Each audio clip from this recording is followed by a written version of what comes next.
Well, good afternoon, everybody, and welcome to East Devon District Council's Audit and Governance Committee on the 18th of September 2025. I'm your Chair, Councillor Chris Burrup. I would like to welcome anyone watching the meeting via the live streaming. Any members of the public who want to view the agenda can do so by visiting our website, www.eastdevon.gov.uk. Just to say, we're not expecting a fire drill. If we do hear a fire alarm, then please leave by the running man, green man, and by the nearest available exit, and we assemble in the car park, please. So we'll now start the meeting by doing a roll call and declaration of interests of committee members here present. Over to you, Amanda.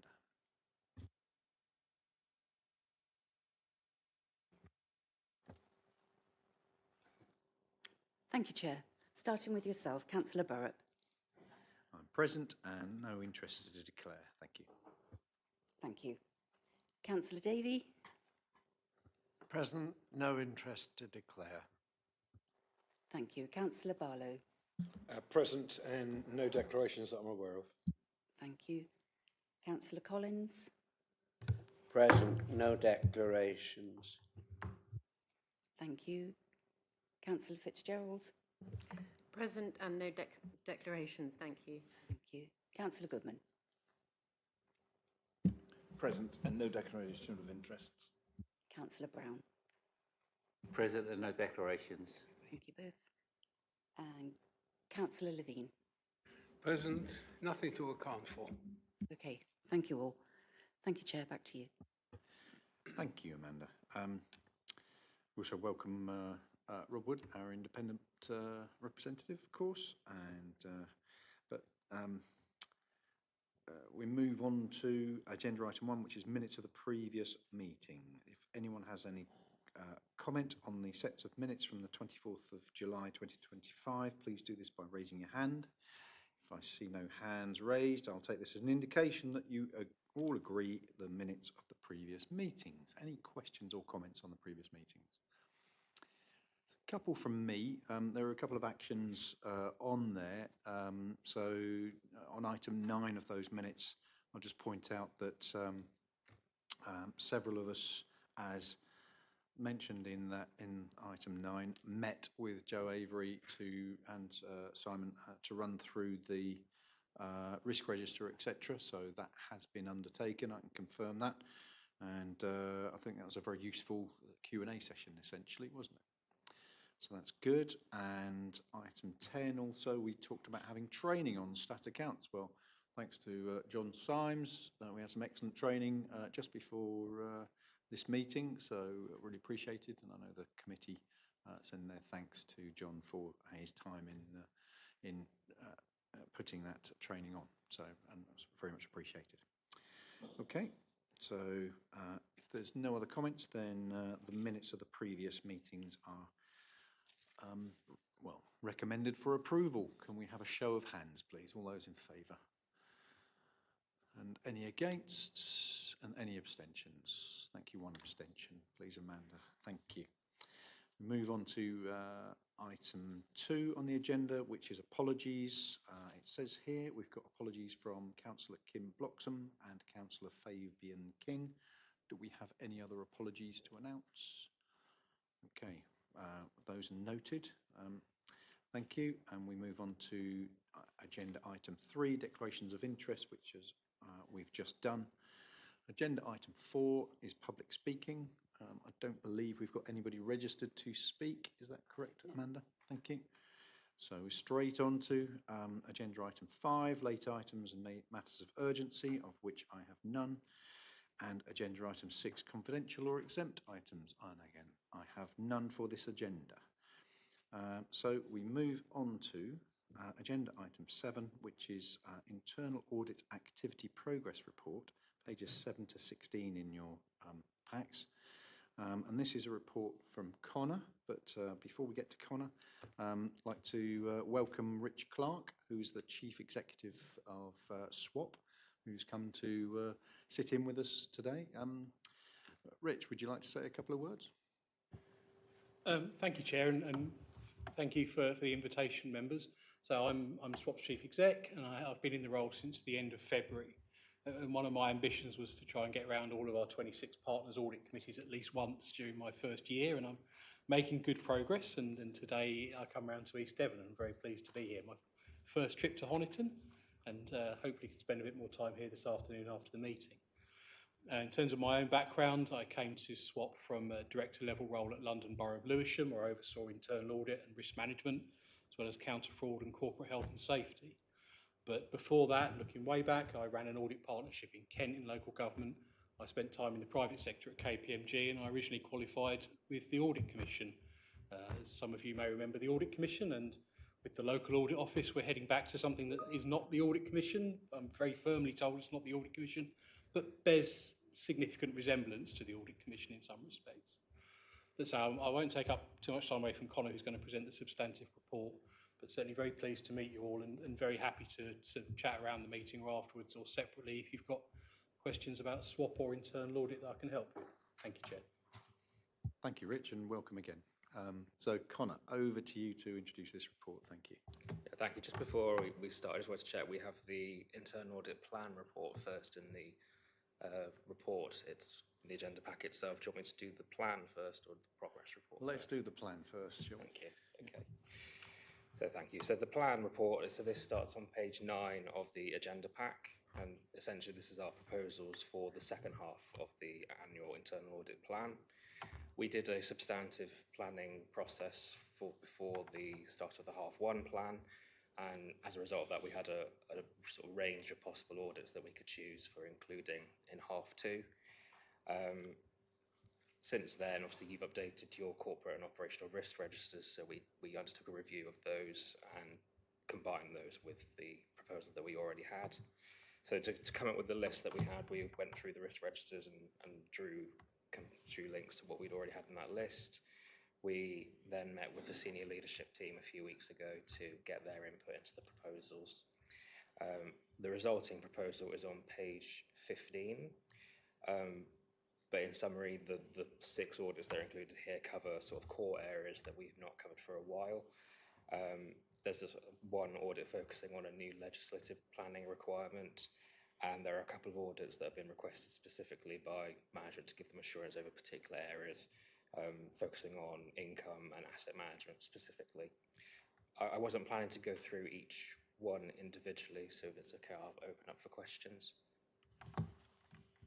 Thank you, Connor. Do we have any questions from the committee? Or outside it, indeed. I would also just emphasise at this stage that it's great that we take a risk-based approach to how we prioritise our internal audit resources, if you like, and also to point out that the committee, and indeed external counsellors as well, can feed into the future direction of the internal audit report. So, as these are put together 2 or 3 months beforehand, feed into Connor or myself the ideas that you have as to what we should be looking at, and we can get that incorporated into H1 next year, or a rolling plan thereafter. So let's take that opportunity, please. All right. Any other questions on this? Yeah, Ian. So, Chair, I'm not going to say anything, but we had a separate email with a review summary of some of these. When will we be discussing that? Because I know it should be in Part B. There's no Part B on this one. No, so a summary's been put out.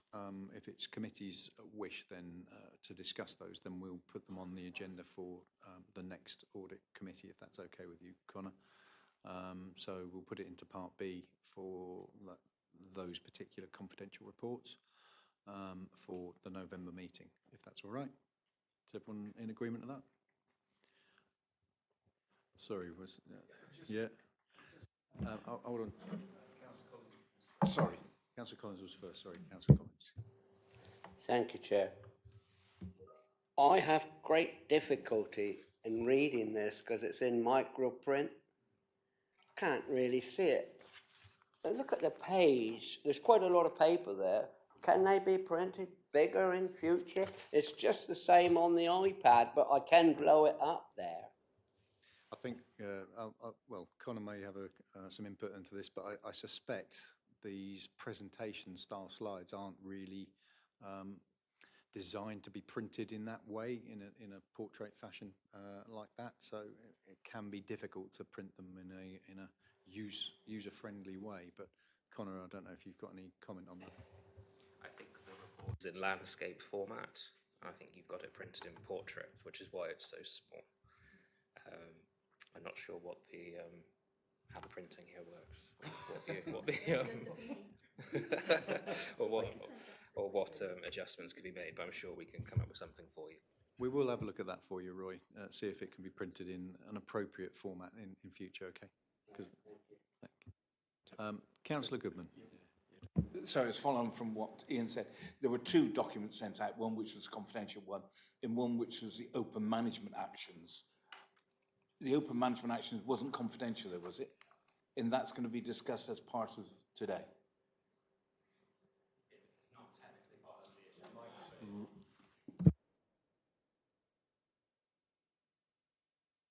I'm pressing the wrong button, that doesn't help. It's not technically part of the agenda, but I'm happy to take some questions from you if you would like, or if you want to put questions to us over email, I'm happy to come back to you. Can I suggest I do that over email rather than today? And then I think it might be useful to put it on the agenda for the next meeting. So there's really interesting things where we made progress, but also where perhaps we need to make more progress. So I'll do that, and I'll copy it into Simon, whatever I send off. Yeah, and the chair, if you could, please. Yeah, thank you. Yeah, that would be great. Thank you. All right. Any other particular comments to Connor on the proposed H2 plan?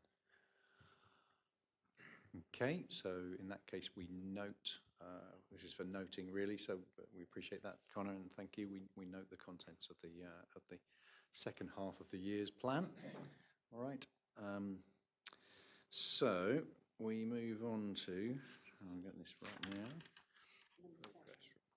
Yes, number 7, thank you. Oh yeah, so this is the internal audit activity progress report, so we have a look at that one now, please, Connor. Thank you. Okay, so this is the progress report for the current internal audit plan. It starts on page 20 of the agenda pack. We last reported to you, I believe it was in July. Since then, we've finished 3 additional audits, started 8 more, 9 more actually. So we've got 1 audit currently at draft report stage, 6 audits in progress, and 2 audits are at the scoping stage. Since we last spoke to you, we've also incorporated on review of some of the open actions, we've reviewed the previous limited assurance audits and added to the current year plan the audits that we think we're going to have to do follow-up audits on this year.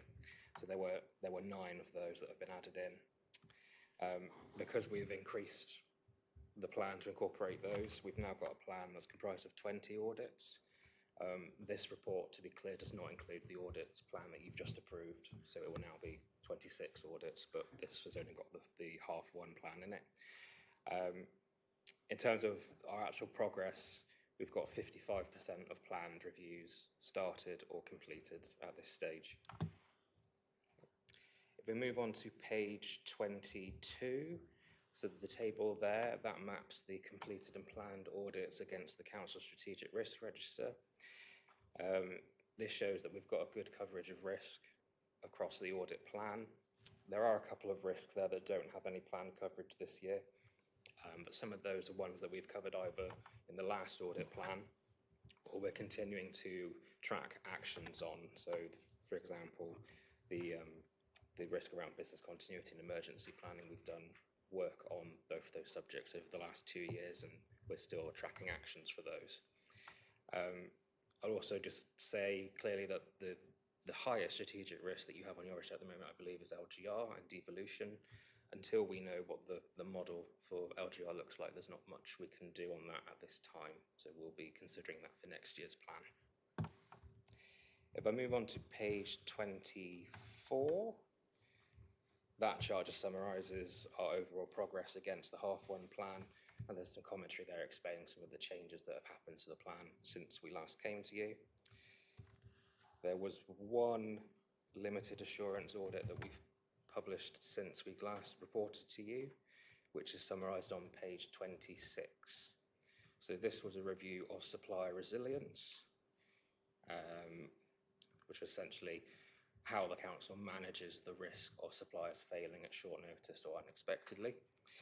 To do that audit, we looked at some of the sort of major contracts to see what the controls were for those contracts. The key issues from that review, so I think as we reported at the last audit committee around the transparency code, the council's contract register is incomplete, which meant that we couldn't sample easily for that audit, despite the fact that actually the 4 contracts that we ended up looking at were major strategic contracts. None of those contracts were on the contract register at the time. One has since been added. We also found that there wasn't really a clear policy setting out the expectations for contract managers of what they're supposed to do during procurement or once the contract is in place. And there wasn't a clear requirement around suppliers having business continuity plans in place and sharing them with you as part of the contract work. So that plan has been agreed, and the Finance and Governance Directorates have agreed to introduce some clearer guidance on the minimum standards for contract managers, and also we've had an agreement to introduce credit checking of major suppliers. So that will help mitigate some of the possible risks there. If we move on to Appendix D, which starts on page 28. So that shows the council's current position with outstanding actions. So there has been a reduction in the number of outstanding actions from the last report. So there were 108 in the last report, there's now 93. On pages 29 and 30, there's a new table there that gives you the breakdown of all of the audits that have outstanding actions on them and their status. So at the time that I produced the table, there were 18 overdue actions. On page 30, I believe the report refers to the fact that 11 of those actions are from a confidential review. And we were pending updates on those. Those updates have now come through. 2 of the actions there have been assessed as complete, and some additional timescales have been revised for the other actions. I believe also the table shows corporate property health and safety had 4 overdue actions. We've now received those updates. 3 of those actions are completed, and 1 has been given a revised timescale. The report only has 1 overdue action that's included, so that's on page 31, and we are awaiting an update on that one from the health and safety team. If we then go on to page 32, which is Appendix E, so that gives you the full breakdown of the internal audit plan progress that we made to date. There are a couple of things to update you on since this table was written. So the strategic partnership follow-up, that has now moved to draft report stage. The establishment control follow-up has now been finalised with all actions closed. And the bank reconciliation and damp and mould audits, we've had initial meetings for those, but we've had a request to delay them. So we're now progressing fire safety, section 106, and we'll be starting fees and charges as well from the half-2 plan. That was all I had to say on the report, so I'll hand back for questions. Thank you, Connor. Rob? Sorry, as an independent person, I don't have access to the ModGov library, so I can't see the actual actions, but I just wanted to ask him particularly about the overdue actions on the first, on the table on page 29. If I'm reading that correctly, the audit was undertaken during the 22-23 year, and there's still 2 overdue actions. Now, I appreciate occasionally an action from an audit is a long-term action, but it would worry me if you have actions outstanding from an audit, you know, over 12 months ago, without particularly good reason. So those audits were from a very high level IT review that was done in 22-23. We're in discussion about what to do with those actions, really. they were in a report, but they didn't have priority ratings on them. So I've treated them as a regular action. And I think the actions they are, I'm going to say this off the top of my head, which might be wrong. So one of them related to cybersecurity training, which I believe sits with Strata. You're nodding, that's a good sign. I can't remember off the top of my head what the other one is, but they were low priority actions is what I'm saying. So they're not significant problems. I think my concern, and you sort of not, you've made it worse by saying it's around cybersecurity training, especially, given current events, most recently with JLR. I just can't, any action that is over 12 months old, to me, I would humbly suggest to the committee, is either not applicable any longer, in which case it needs to be closed, or there needs to be an extremely good reason why it's still outstanding after 12 months. Otherwise, you end up with just actions that, in this case, are years old. It defeats the whole object of having an audit if you're not going to then deal with the actions that come out of that. Yeah, no, I think that's a fair comment.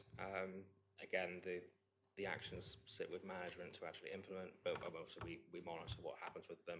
I think that action was sat for a while with the person who left, and took a while to be replaced, if that helps at all. But we're in conversation with what to do with those actions now. So, yeah. Yes, of course, Mel. Over to you. Thank you. I just wanted to reassure members that we have been rolling out cybersecurity training across the council. So I don't know the full degree of what the action says, but I just wanted to give some reassurance that that's something that's been ongoing. Thank you, Mel. It's also fair to say that we are making incremental progress, or we can see that the incremental progress is being made on the outstanding actions, albeit that as we get into the nitty-gritty and we make more progress, some of these older and more obviously outstanding actions start to stand out much more. But I know the senior team is completely invested in driving progress through their own management levels to make sure that these actions are knocked off. Yeah. Ian. Yeah, I think it's a fair point though, isn't it? If it's on there, if we're dealt with it, get rid of it. But otherwise it just makes us look incompetent, because again, as you say, if the public look at it, why is something that old there? So Perhaps with this particular one, Connor, maybe you could sort of re-review what it is and what management's view is on the recommendation at the time, and if it has been, it's either out of date and it's been surpassed with other events, if you like, or actions, then let's take that one off, or if it's still active, let's get a commitment from management as to when it will be delivered. Yeah. Yeah, that's absolutely, that makes sense. Thank you. Okay, Yehudi. Sorry, can you use the microphones? Could you help me over my inertia? Investigation 3026, 11 overdue actions. What have I missed?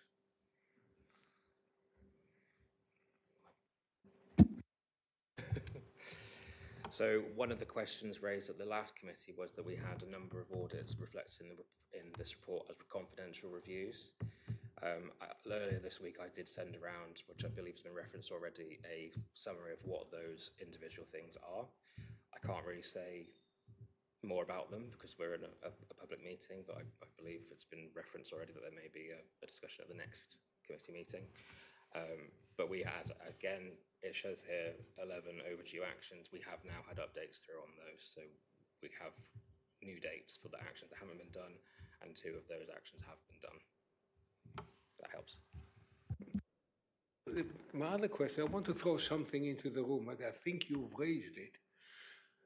IT systems for doing all the auditing and the governance, there have been suggestions that they are getting to be out of date and not good enough for what we're required to do by the government.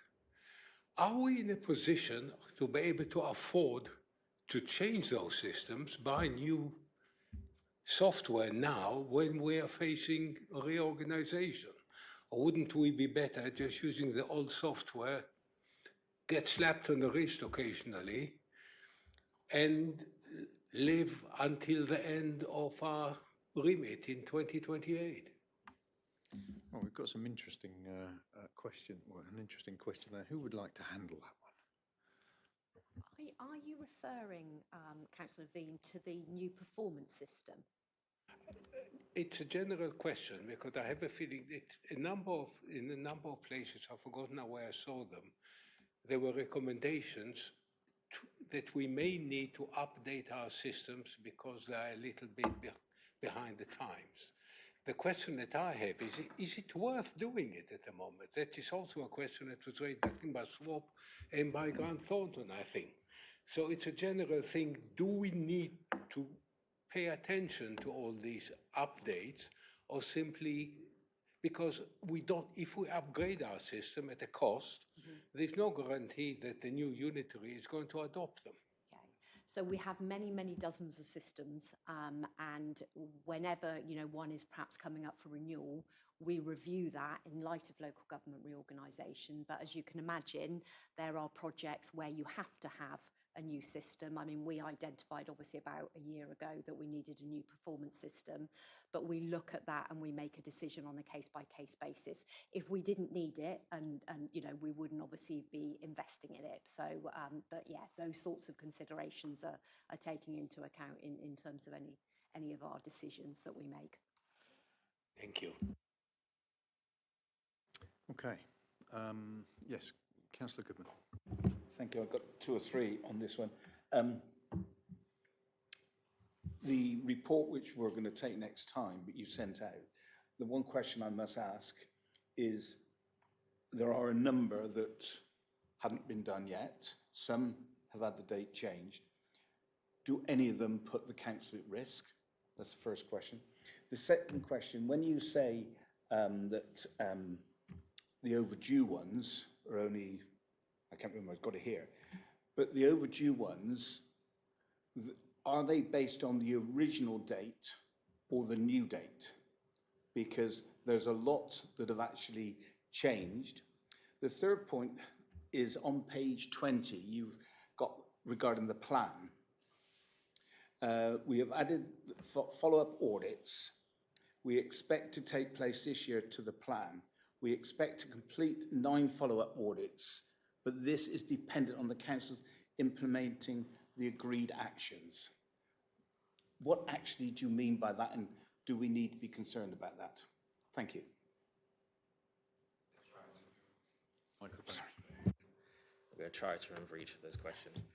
If I start with the last one, so the 9 follow-up audits, essentially we follow up every audit that's got a limited assurance basically at the moment. So where we say we've scheduled them in, there's no point in us doing a follow-up if management haven't told us that they've done the actions, or at least a good number of them.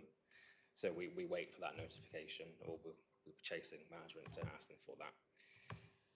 I've already forgotten your other 2 questions, I'm so sorry.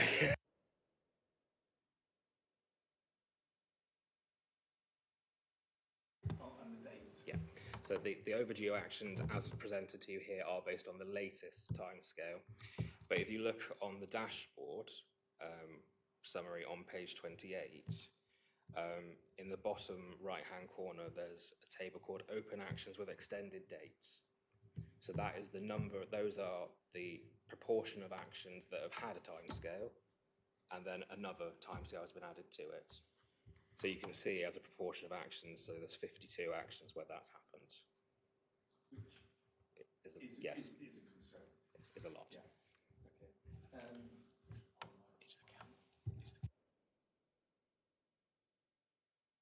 Okay.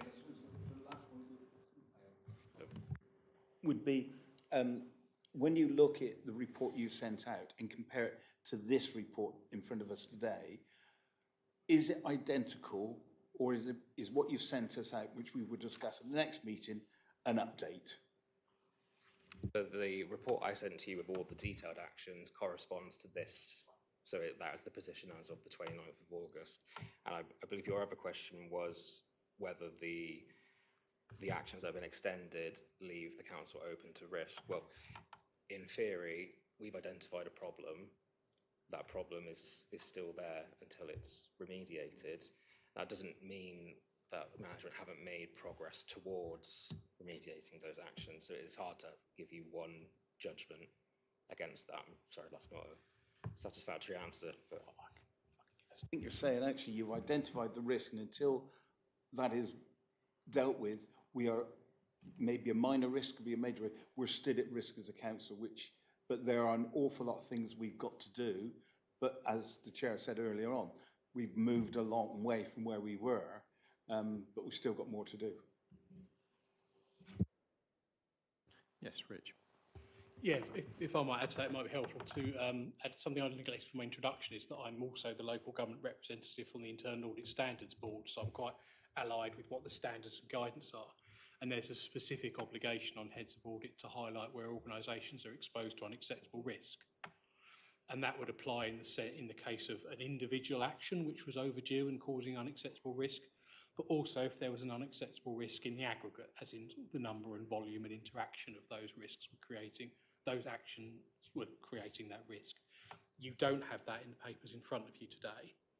And so it is not the position that these overdue actions, either individually or in the aggregate, are exposing the council right now to an unacceptable level of risk by our estimation. But obviously, that's a moving picture, and as these actions fall more overdue, and potentially as remediation measures become less effective, that's a judgment we revisit from time to time. But as of today, no, there is not an unacceptable level of risk exposure to the council by our estimation.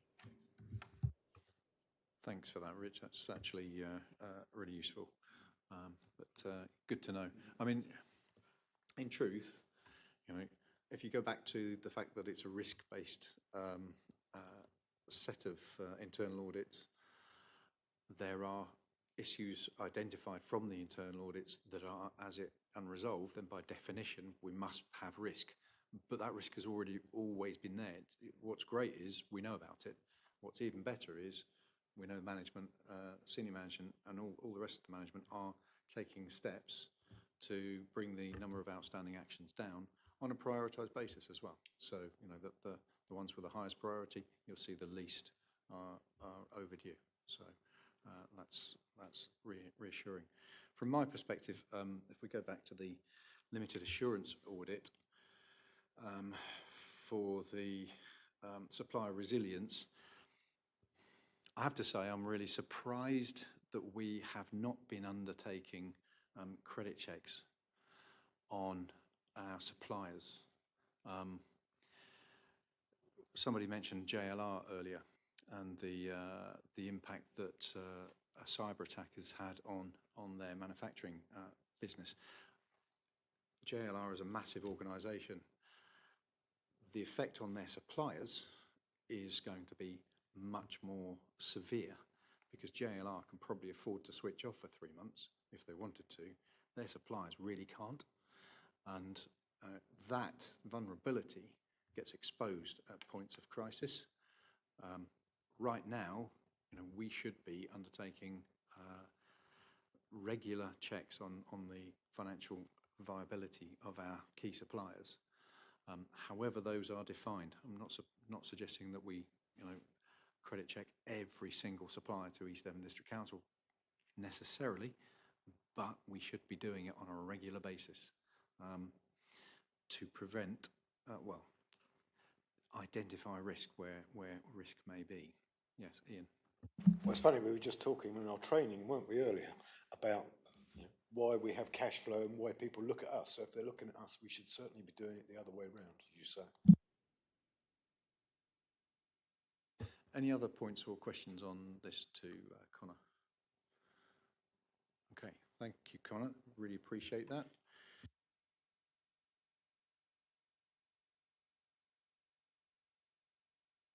So it's requirement. Well, we're required simply to note this. Thank you, and I guess that is duly noted. Thank you. Agenda item 9 is the External Auditor's Annual Report, year ending 31st of March 2025, and that can be found on page 34 to 75 on your reports. And I'd like to introduce Peter Barber, and Peter has with him Joe Taylor, also from Grant Thornton. So we'll hear from Joe in due course, I expect. But over to you, Peter.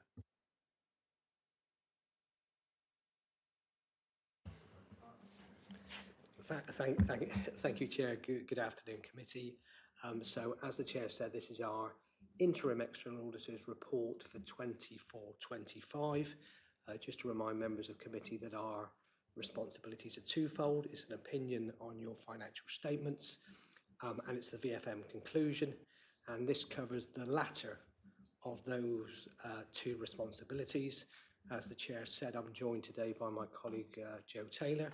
So Joe is a senior manager within the specialist VFM team and is the main author of this report. And I will pass over to Joe shortly to take you through the key findings. But before that, I would just like to bring out the key messages. The first observation is I'm conscious it's a very long report, and we make no apologies for that. It is a requirement under the NAO code for us to go into some detail on the arrangements here at the council. And that is reflected in the detail, but we will absolutely focus in on the key issues for this committee.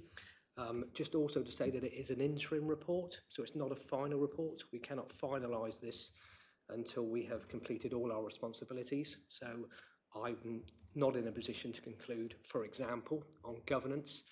You will be aware that in prior years we have identified significant weaknesses around the ability of the council to produce complete, accurate and timely accounts and support the audit process.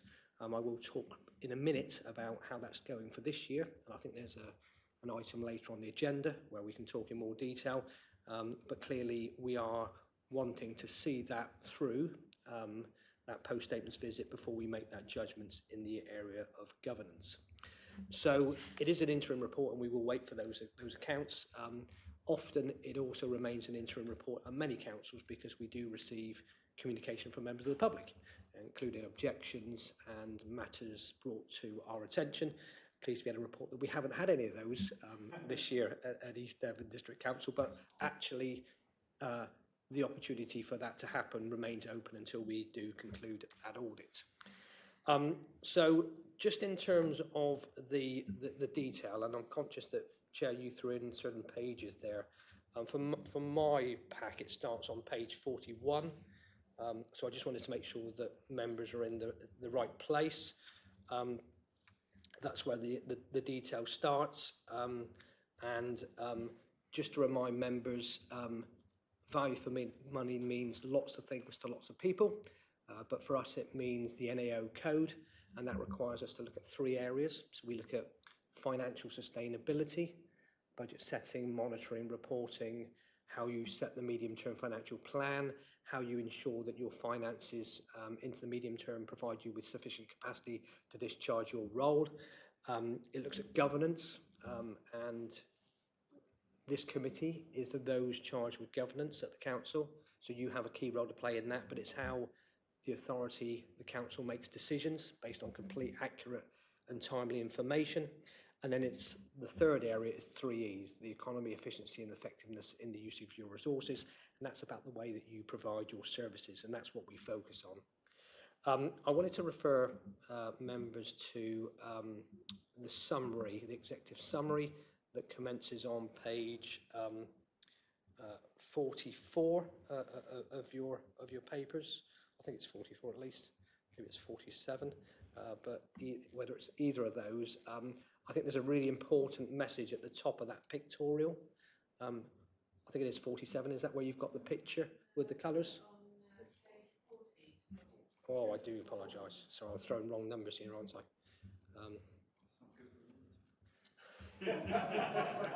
I'm gonna. It is 41, is it? Yeah, I can't see that. So if we've got, so if we've got the pictorial with the colours on it and the different areas, there is a really important message at the top of that page, which I think is really important context for this report.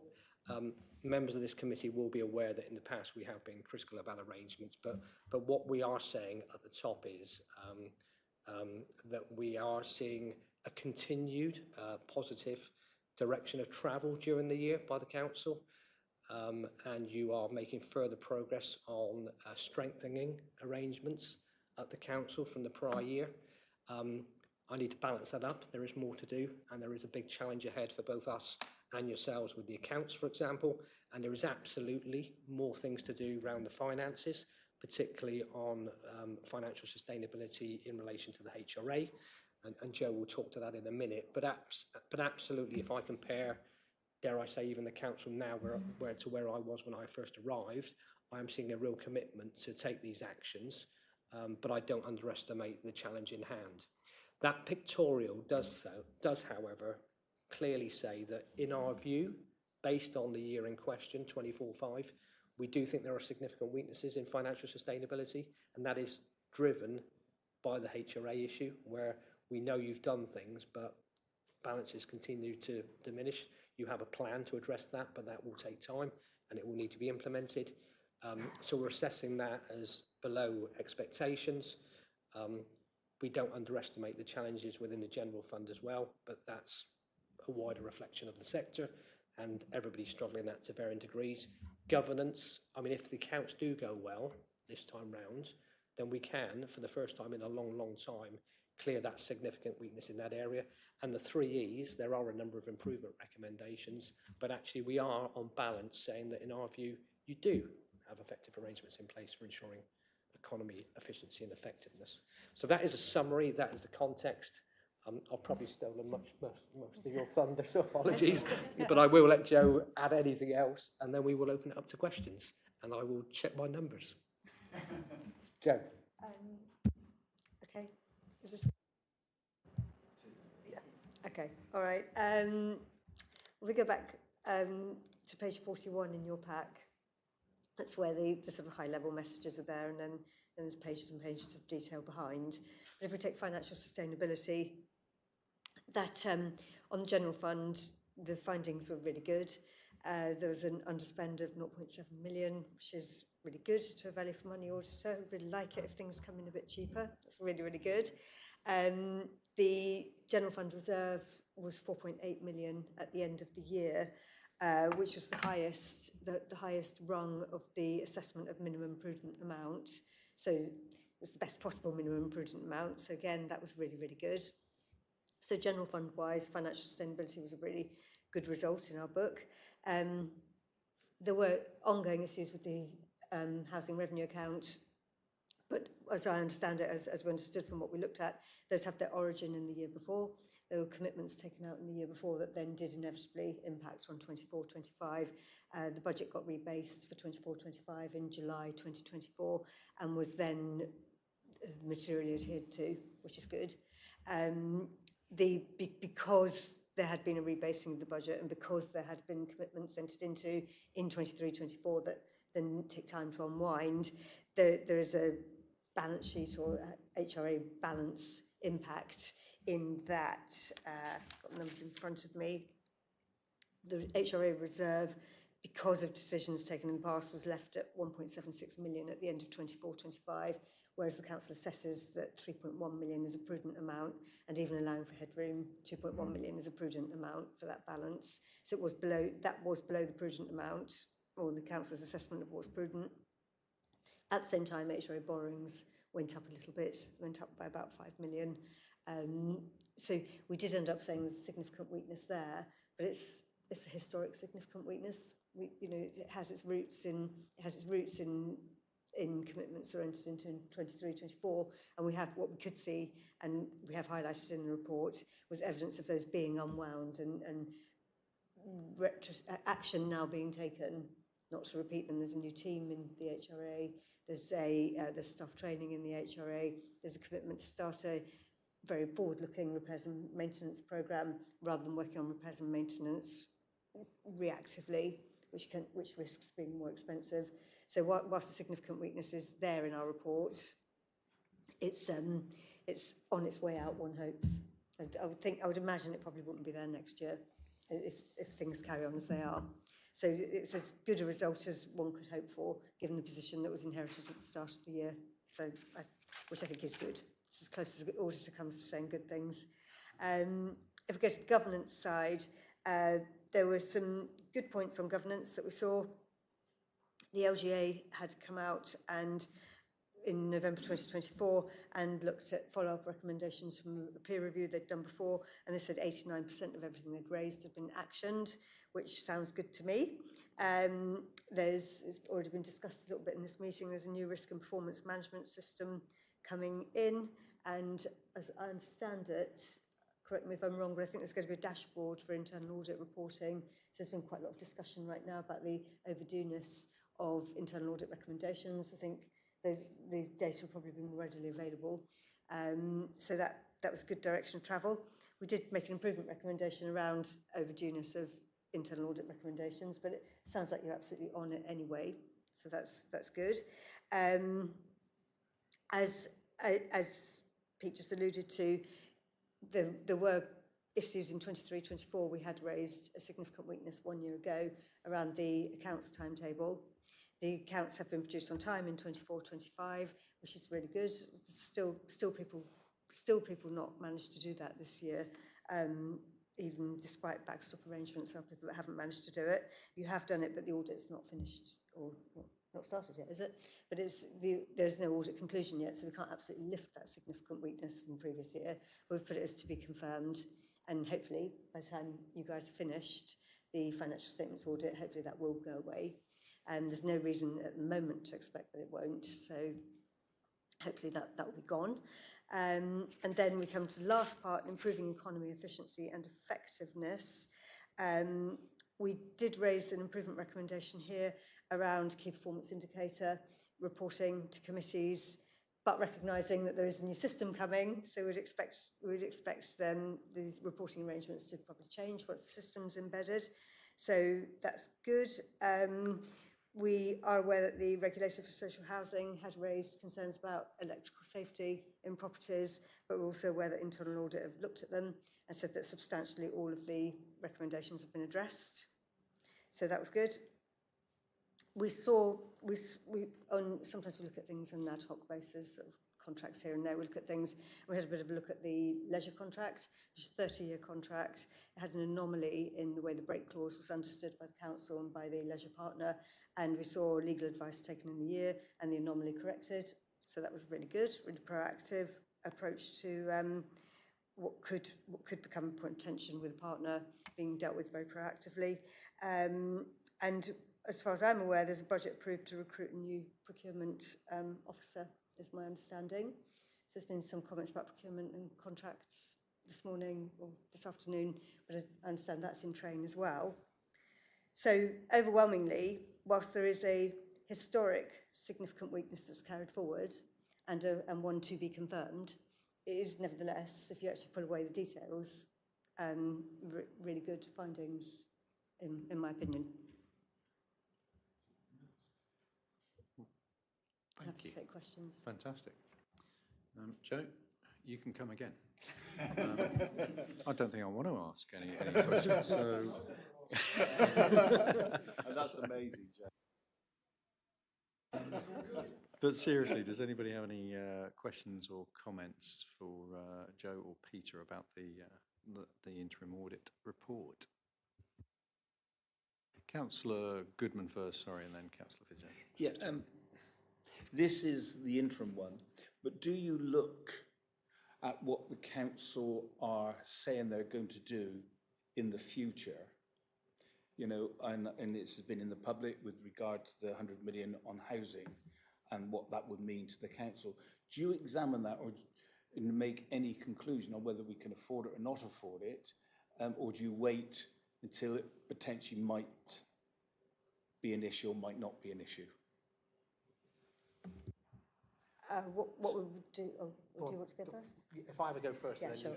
So, I mean, just in terms of the time. Sorry, can we sort out the microphone thing? Am I on now? Yeah, yep. So I'll start off, and no doubt Joe will have some further observations to make. I mean, in terms of the timing of the work, just to be very clear, This is our judgment on the arrangements that are in place for 24/5, so that the period up until the end of March this year. And external audit is retrospective, so we're looking backwards looking. So the example that you've just given about future plans, it would not be appropriate for us as external auditors unless we think you're doing something fundamentally wrong. And we, to a certain extent, we only look at things afterwards, so we don't really have the capacity to look at it and advise you. That is decision making that the council needs to make in an informed way based on complete and accurate information. It is for the council to make sure it makes the right decision in the best interest of its stakeholders. With such an you know, whatever the outcome of that decision is, clearly it's pretty fundamental to the business generally, but also the finances. We would be looking at it to see afterwards, to see whether we think you have taken appropriate decisions. And if we think there is financial risk, if there's other risks or any concerns about how that decision has been made, we will report accordingly in future reports. But ultimately, our assessment is retrospective. So we come in afterwards, because if we actually start advising you, then it completely compromises our independence, because we're then part of the process. It's the same as internal audit. They can't be part of a system, because then when they come to look at it, whether it's a financial system, there is a risk there about independence, and ethically that can't be the case. I would broadly say the same thing.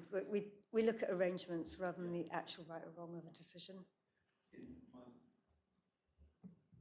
Second question is, you have discussed it, and it's in the report, is the HRA.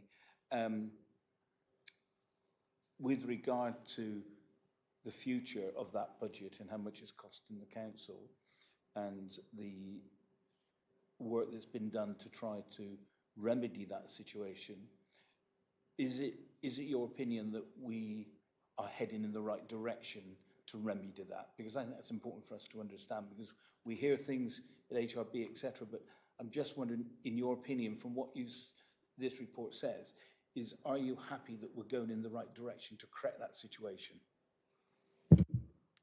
Certainly, bearing in mind we looked at 24-25, once the budget was rebased, the council delivered on the rebased budget. So I would say that is going in the right direction. We would, at the time we had the work open, we would have looked at the very earliest months of 25, 26, but we wouldn't have gone very far into that. And that we would come back and look again. But at the snapshot that we took, the council said, oh, we've overspent, but we're now going to do this. And the council did achieve in doing what it said it would do. So I think that's positive. Okay, just whilst we're on that, I'll come to Charlotte in a moment. But Simon, with the up-to-date knowledge that we've got, I know the plan on the HRA was to rebuild our reserves on a gradual basis, because we dipped into the reserves. And are you able to comment on our progress and our expectation of being able to stick to that plan?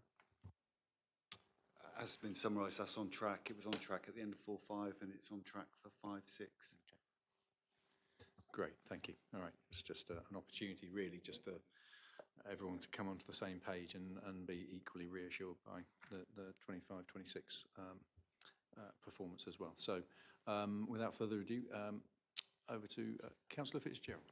Actually, I think I can probably hold off my question, because I don't think Grant Thornton have got to the bit where concerning the thing that I was going to ask. Okay. A question, thank you. Thank you. The comment on the general fund reserves of 4.8 million, and they're at the upper end of the fund prudence levels, if you like. Are we in danger of over-reserving in the general fund, in your opinion? It didn't strike me that way. I don't have the numbers in front of me now, but no, I mean, no, you're not above your minimum prudent amount. You're on the top end of it. I don't think you'd be over-prudent in life, can you? Spoken like a true auditor, thank you. Yes, Ian. The business rates that we've been discussing, is this the reserve for that, or is that another reserve we've got for that? And do Grant Thornton look at that? Are they aware of that coming in, and are they concerned about that? Do Do you want to pick this one up, Simon? Yep, certainly, Chair. So the reserve levels we talk about is the general fund balance, and the adopted range is the one that we've set ourselves and that is being compared against. We hold a reserve, the medium-term risk reserve. That's about our future medium-term plan and the risks of rebasing, which we know is coming about in terms of 26, 27. As has been explained, the review took place for 4-5. They would have looked, Grant Thornton would have looked at the medium-term financial plan that was in place at that point, probably had a look at 25, 26, because that would have been published then as well. What's going to Cabinet 1st of October is the financial plan for 26, 27. Fundamentally, the ground has changed from the last, last financial plan. Two factors, local government reorganisation and the fairer funding review. Those two elements have significant impact on us financially as a local authority. That wouldn't be reflected as yet in Grant Thornton's work. Having said that, we're always in contact in terms of what the position is of the authority on an ongoing basis. And I'm probably speaking with Grant Thornton, but they probably keep an eye on our reports as they go through the monitoring and financial plans, I should imagine. Not reflected in the report in front of you. Thank you. Any other questions? Only I'd just like to say on this point, what we've just heard actually is external confirmation from Grant Thornton, and also I would attest, indeed by SWAP's report as well, of the progress that we have all witnessed that this council is making. And I'm saying this because we're just over a year away from where that budget was rebased on the HRA, and that was a bit of a low point for me in terms of the performance of the council, the financial performance of the council, and the concerns that we had. And here we are a year on, and we have external confirmation that things are genuinely getting better. It's not, we're not telling you that. Party political isn't telling you that. SLT aren't even telling you that. It's externally confirmed, and I think that's really reassuring. So, thank you. If there's no other questions on this, I think, our recommendation is to accept this report. Given the nature of the report, I know it's an interim one, but I'd ask for us to vote on this one, if that's okay. So are we all happy to accept this report, please, that's been proposed by Grant Thornton? Yeah, all those in favour? Sorry, you can't, yes, all those in favour? Yeah, and any against and any abstentions? Thank you, that's unanimous. All right, excellent. Sorry. Chair, could I suggest that because it is so positive, and that's good, when this goes to full council, could we say something in the full council that highlights this? Because a lot of people may not read the detail like us, but I think to explain to council where we've moved over the last year, as you explained, Chair, is really important to do. Sounds like I've given myself a job here. All right, okay, yeah. I should get Joe in. Yeah, Joe can come in, actually. Yeah, thank you. Yeah, no. Okay, thank you. Yeah, I think it's a very sensible suggestion for full council, whenever that is. Do we know when full? Is it? Oh, I'm sure I'm away for that. All right, thank you. Vice Chair. Vice Chair, yeah. Yeah, just write the script. Okay, all right, thank you.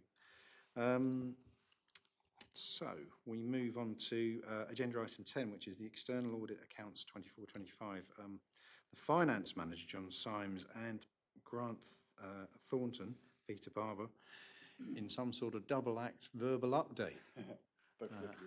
Who wants to go first? Thank you, Chair. Thank you, John, for the opportunity to go first. So I am aware that the committee has had long conversations with me and officers about the finances in terms of the accounts. So whilst we've been discussing today the financial health of the organisation that is facilitated through internal reporting and budget monitoring, clearly there is an additional responsibility on the council to produce externally facing accounts, the annual set of accounts that are subject to audit, and if audited and a clean opinion issued, provide stakeholders with confidence that public funds are being properly accounted for. We have had ongoing discussions and engagement with finance officers over the last 6 months. Clearly, the first important hurdle was the draft accounts in accordance with the deadline, and for the first time in a number of years that was achieved, 30th of June deadline. We indicated that we would not be prioritising East Devon and that we would be coming in phase 2, which gave you more time to prepare for the audit.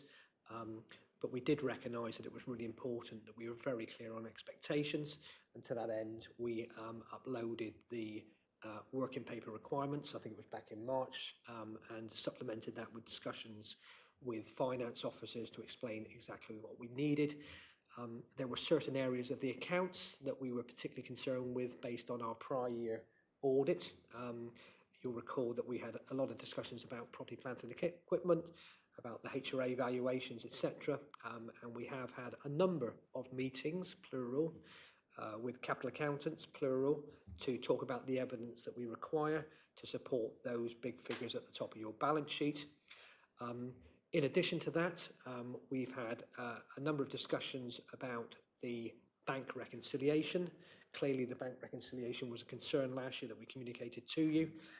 It's pretty integral to the overall set of accounts, and we were concerned about some of the adjustments.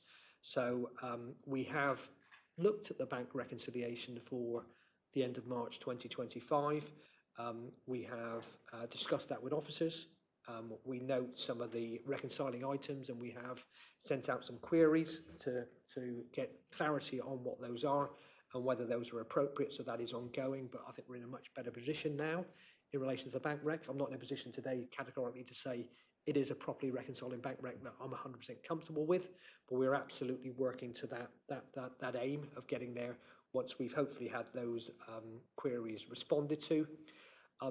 In addition to that, there are a number of other samples that have gone out. So the fact that we've been able to download the ledger, we've been able to pick our populations, we've been able to drill through to those populations and send out some samples. So I think from recollection, I think at least 5 sets of samples have already gone out. And we've had a bit of resource over the last couple of weeks that's freed up, where we've been working through some of the other populations, and we are hoping to have another 5 samples out this week, so by tomorrow.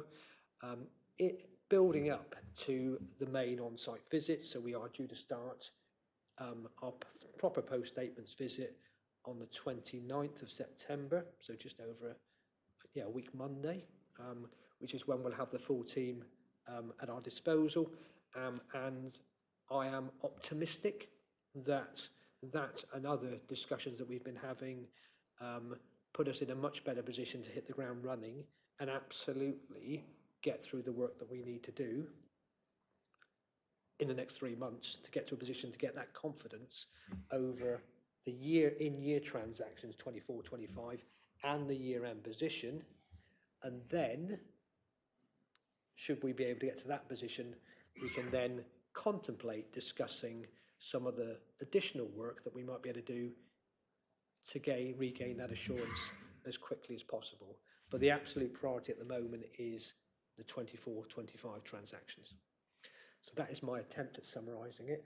John, I don't know if I got that right or wrong, or anything else you want to add to members. Thank you, Chair. Yes, just to briefly add, yes, positive feedback from my point of view. The team have been working very hard in the background, as always.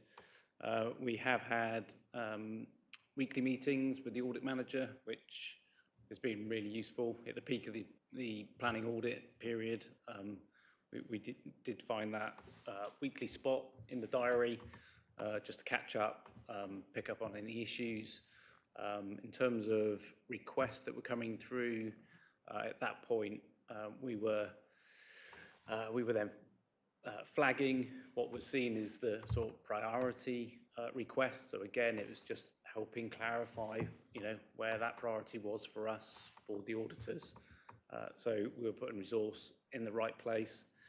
So at the present time, the team continue to work in preparation for those audit requests that have come through for the 29th of September, and we're thoroughly looking forward to it. Thank you, Chair. That's excellent. Thank you. So, any questions? Yeah, Councillor Barlow first, sorry. Thank you. Oh, not really a question. I was just saying, well done, compared to where we were this time last year with this, of the fear that, well, no, it wasn't even a fear, was it? It was a definite, you're not going to make it, or that's what it felt like. Whereas now I think we're, looks like we might make it. And not being funny, with LGR coming up, it's so important. I don't know how you can possibly combine something when you don't know what it's got, or you haven't got an audit that actually can do that. So temporarily well done, but please keep it up and please make sure we do. Thank you, Ian. Councillor Fitzgerald, finally. Yeah. Thank you. I think at some point we saw a timeline, or at least what was going to be happening in each particular month. You've mentioned the date that you're aiming for the next stage of the questions. Can someone just remind me what the various stages are after that towards completion of the audit, and when roughly you're aiming to meet those milestones? Thank you. Thank you. Peter, or yeah, over to Peter. Yeah, thank you, Chair. So, post-statements visit starts 29th of September, full team until Christmas, with the aspiration of all the work required to give an opinion for 24/5 being completed this side of Christmas. And we will monitor progress weekly and to make sure that is on track. Clearly, we will need to bring a audit findings report alongside the accounts, explaining what we found as a result of that work to a later audit committee. I don't have the dates of all the audit committees to hand, but the ultimate deadline, the backstop deadline, is the end of February 2026. So clearly, if the work is not concluded by then I cannot issue that opinion without applying the backstop again. We are very keen to avoid work straying into the new year, not least because the team are going elsewhere. Okay, does that answer your question, Charlotte? Thank you. Peter, we've got 2 audit meetings planned in the calendar at the moment, 20th of November of this year, and then 29th of January 26. So one of the questions that I had was, is 29th of January realistic for us to stick with as an intended target for us to sign off the accounts? I think it's really important that we maintain the stretch target of getting the work done by the end of Christmas. I mean, that does give us a little bit of contingency, a couple of weeks, given Christmas in the new year. But I think that maybe, Chair, there's an action to revisit that at the November meeting. But I wouldn't want it to be going much later than the middle of February, and that's only an extra couple of weeks, really, given the deadline. Yeah. Okay. I think we will target the 29th of January as the date for signing off the accounts. We'll put that into the forward plan, which happily is the next. If everyone's happy with that, I'm looking for nods of approval. It's actually in there, I think. Is it? Okay, excellent. But again, Chair, if we had to, we could move that. I don't know. You know, if 2 weeks does make a difference and we do get it, we could move it. Yeah. Yes, indeed. We would then be looking at probably putting in an extraordinary audit and governance meeting just for that. But let's see if we can avoid that and just put it onto the agenda for the 29th, which is where it's penciled in.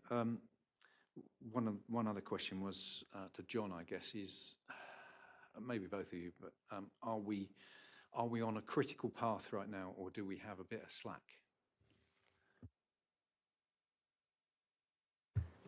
Thank you, Chair.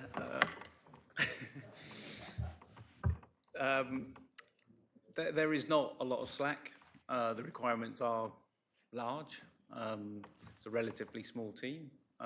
So, you know, the risks still remain of single point of failure within the whole system, within the whole team, if you like. But yeah, the prep that we've been able to do, having sight of the audit requests early enough, you know, they've been allocated, they've been worked on. We've previously spoken about, you know, the audit front sheets that we've designed to sort of help do that. There's a certain element of ticking and checking within the team now of our own work. So, you know, in terms of prep, we've done everything we can.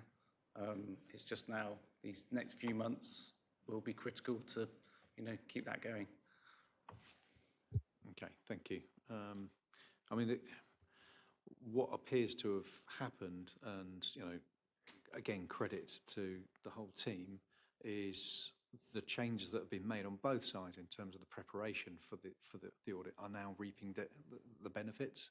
So, you know, we said back in February, I think it was, that we'd start in March with the audit planning and get the questions, you know, a number of the questions out early, so that we could ourselves allocate enough resource early on, because we know at this time of year we have this conflict between budget setting and audit being undertaken. So there wasn't anything that could be done to avoid that conflict. So getting that bow wave of information out early enough, it seems to have paid dividends this time. So well done to all. Okay, are there any other questions or comments on this particular item? Okay, so I think really we're just noting the progress that is being made, and we are reassured by it. Thank you. But I don't think we need a vote on this. Thank you. Yes, thank you. So we go on to agenda item 11, which is the audit and governance forward plan, which is on pages 76 to 77. And the question being posed is, are members happy to note the forward plan for approval? So we'll have a look at that.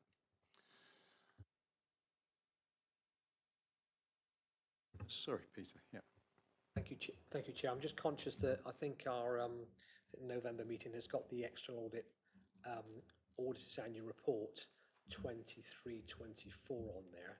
I'm just wondering if that's the 24-5 one, and that's the one that we just covered at item 10. So whilst I think that whilst there will be a final one, I think that will be January. So I think that can come off. So the second bullet point, I think, can come off the November agenda, as can the fourth one, because I think the fourth one is the same as the third one. Okay, everyone happy with that? Yeah. Yep. So I think what all we'll have is the committee, all we'll have, instead of the three, we'll just have the middle one on there. Thank you, Amanda.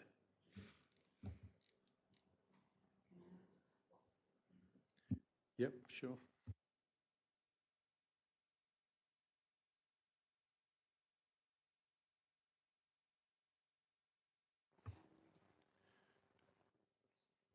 So, Amanda.